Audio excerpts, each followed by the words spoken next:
Ikki xona 66 kvadrat metr g'ishli domdan bo'ladi, hurmatli obunachilar. Hozir koridordan birinchi xonaga kiramiz. Katta mehmonxonamiz bo'ladi, 5,5 ga 5 metrli ekan. Imkoni bo'lsa, xohlasanglar o'rtadan bo'lib turib, ikkita xona qilib olish imkoniyati ham bor ekan. Ko'rishingiz mumkin, aboylar yopishtirilgan. Uyimizning remontlari yaxshi.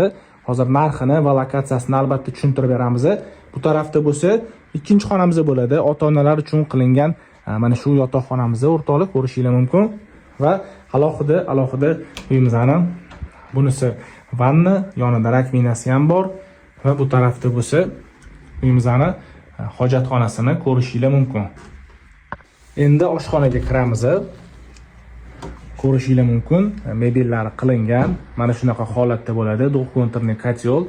Uyimizning manzili metrodan 1,5 kilometr masofada joylashgan Yangi Hayot tumani Sputnik 16A dan bo'ladi. 7 qavatli g'ishli domni 5-qavatidan o'rtoqlar. Narxi $59,000 ekan. Ipoteka qilish imkoniyati ham bor. Pastga telefon raqamini yozib qo'yamiz. Telefon qilinglar. E'tiboringiz uchun rahmat.